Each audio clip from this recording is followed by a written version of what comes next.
Well, well, well. It looks like that unprovoked attack by Iran that America had been warning about for the past few days finally came to pass. Imagine that. How could they have guessed that Iran was going to launch an unprovoked attack on Israel, our greatest ally? Could it have been because Israel bombed an Iranian consulate in Syria, killing quite a few Iranian military officers, some quite important military officers from what I understand? Is that what might have tipped off the Americans to start warning about a potential Iranian attack on Israel? Could there have been any connection between these two events? It's a true mystery. I guess we'll just have to assume that there is no connection and that Iran's attack on Israel has nothing to do with the attack on Iran that Israel launched just prior. This probably is not a response. This is probably just an act of blatant anti-Semitism. That's my guess, right? Of course, I'm being facetious.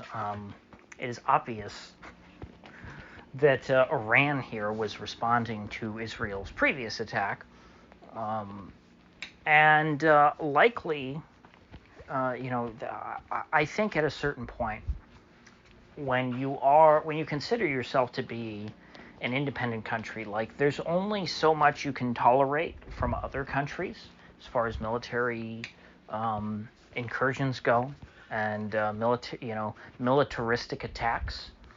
Before you have to show some kind of a response, just as Israel's talking about now, in order to, make it clear to the other party that, like, that's not okay, that you can't just do that and expect to get away with it.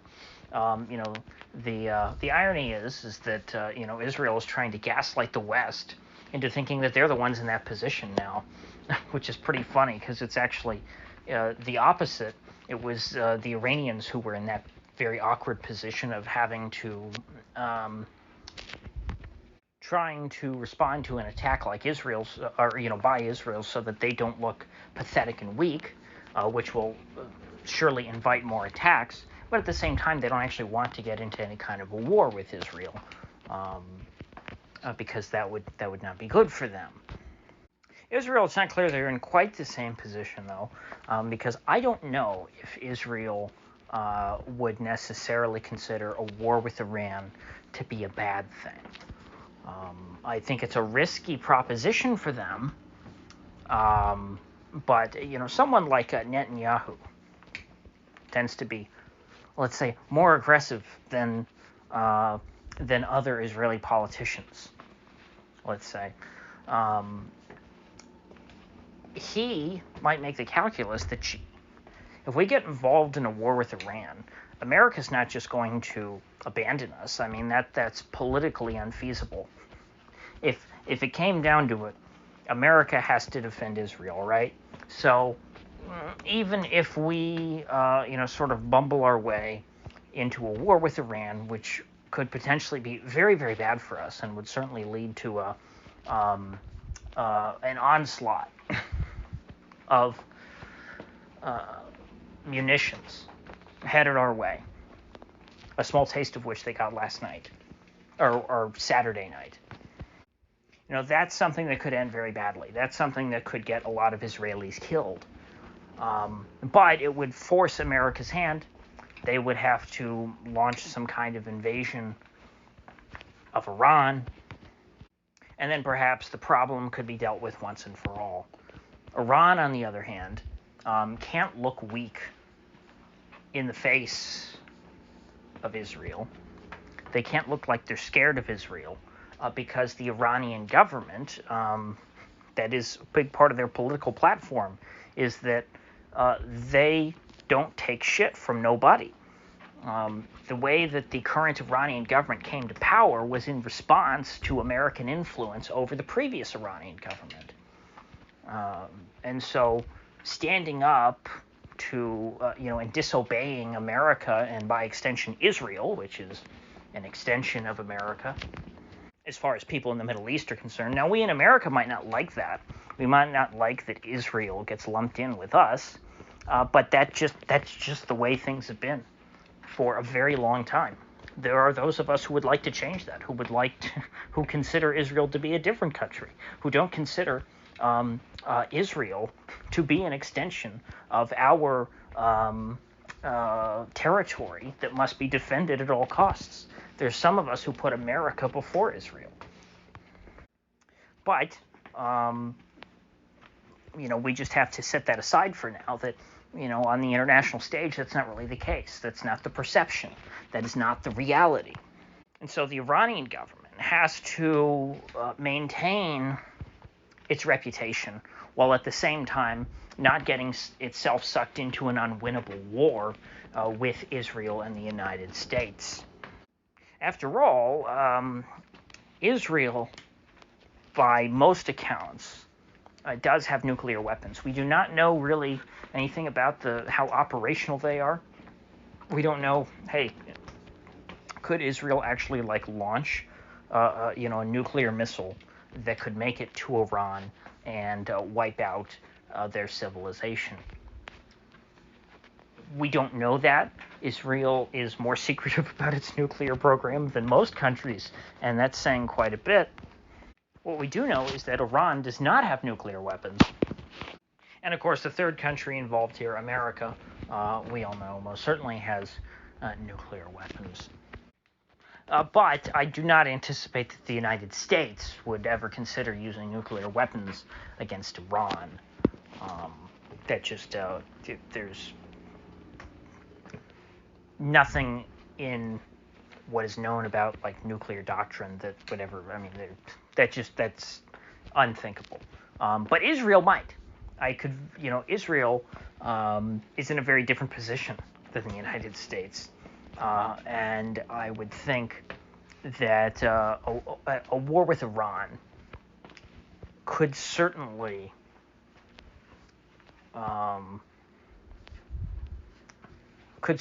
bring them to the brink. Whatever doctrine they operate on in Israel with regards to their nuclear weapons,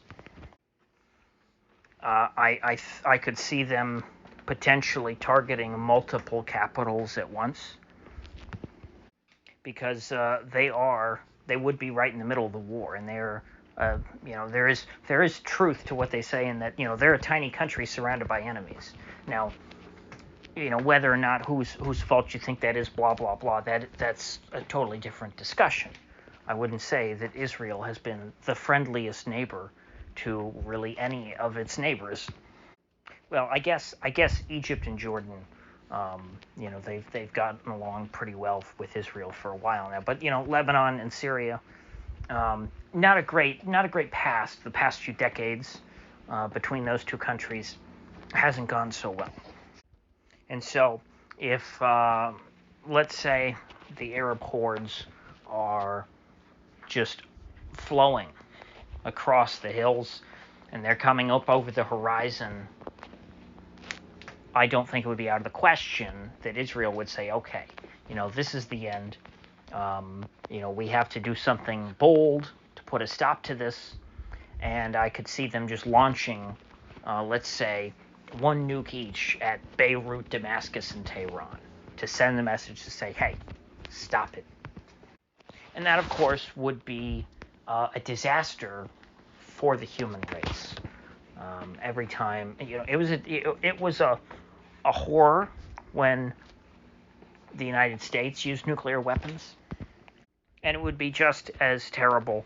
Well, actually, probably more terrible, because the bombs are so much more powerful these days. If Israel were to do so.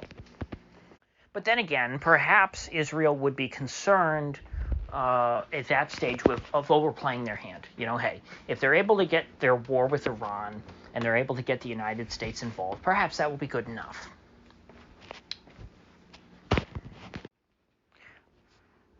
But when we should, maybe Israel will be satisfied with that and they won't try anything rash.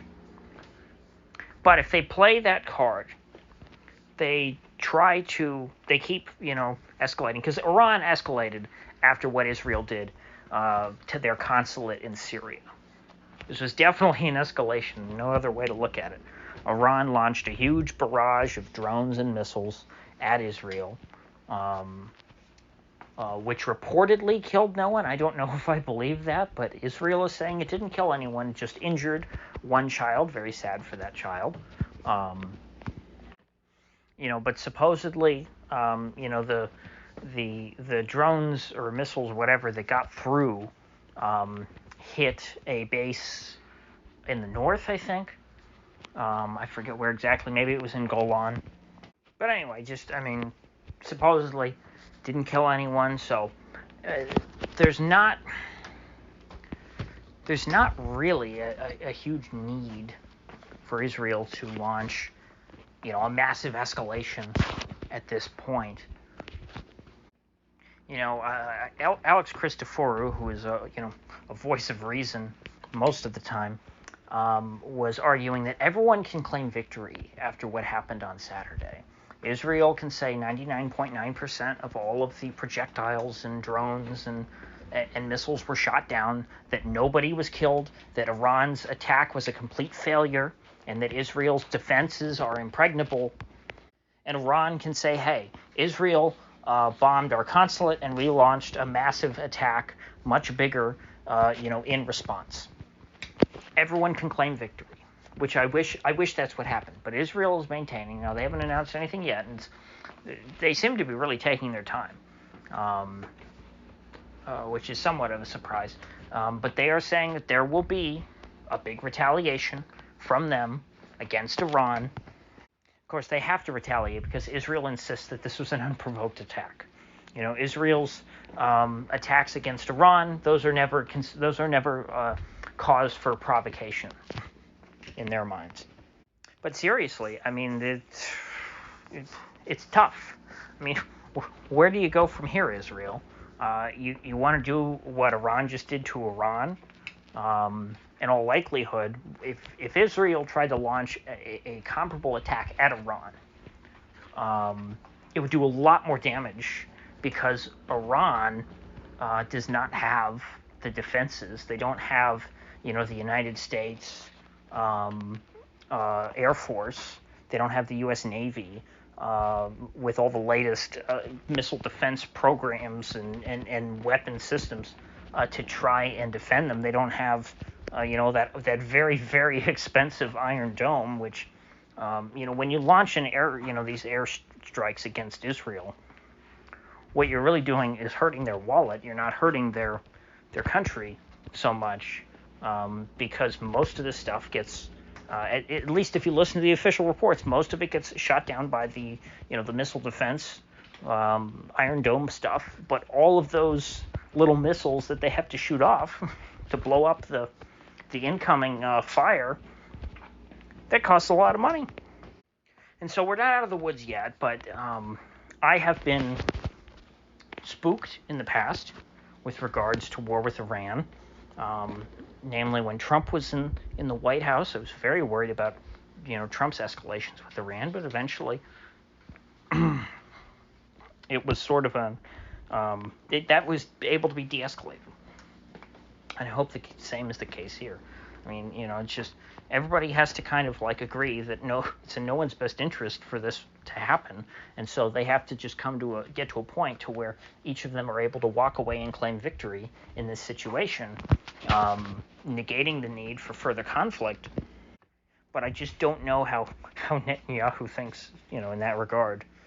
I should have mentioned, it buried the lead. Biden said that the U.S. will not participate in any response to Iran's attack, but the United States will continue to defend Israel.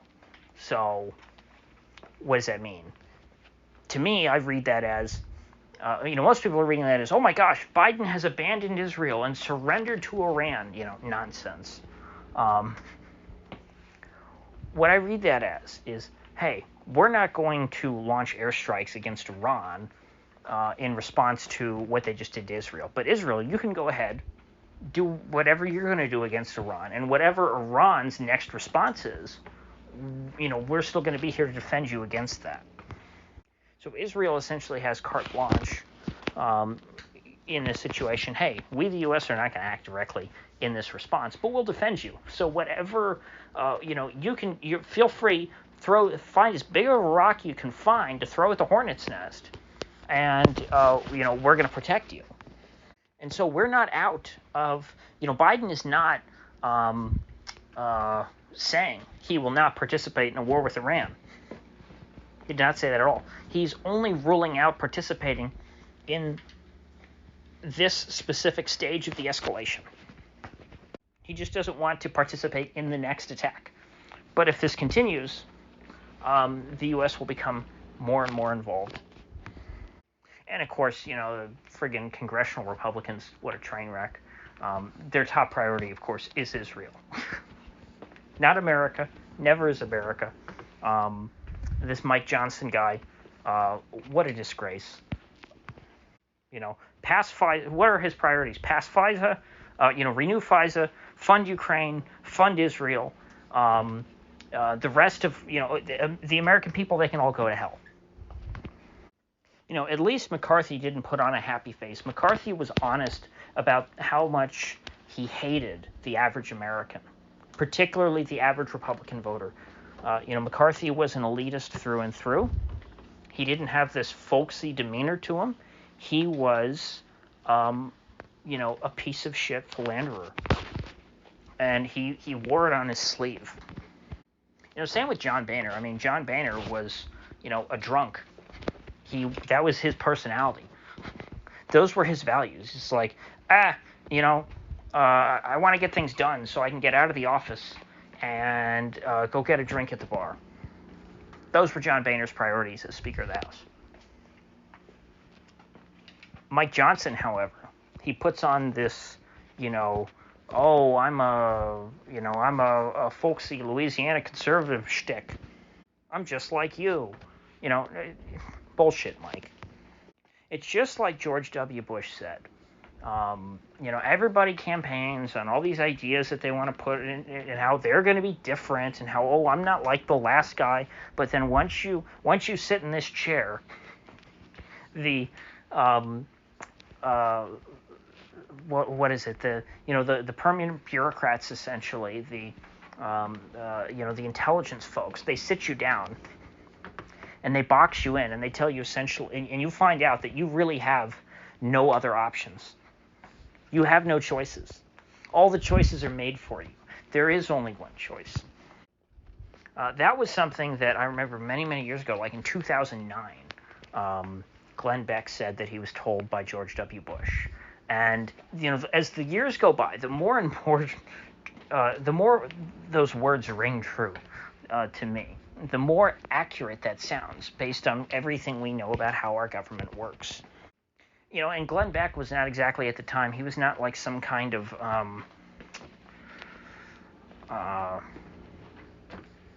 conspiracy theorist, in the sense that, people would have considered him a conspiracy theorist then, but not in this way, not like an Alex Jones type of way. And when Glenn Beck said this back in the day, he was trying to reassure people that hopefully Barack Obama might not destroy America, because that's what he was worried about. He said that to George W. Bush, and George W. Bush was saying, hey, come on, when Obama gets in here, he's going to end up being just like me, because you don't really have that many choices to make.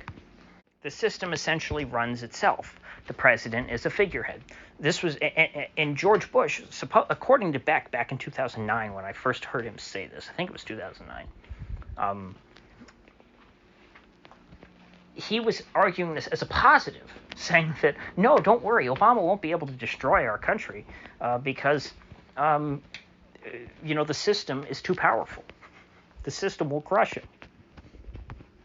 And we all know that that Barack Obama ended up not being very different from George W. Bush. I mean, he got Obamacare passed, but that's no threat to the system. Obamacare empowered the system. Obamacare helped the intel folks, helped the executive branch get their fingers into your medical records. So anyway, we're still in a really bad situation. So with that said, I will see you folks back here in the next one.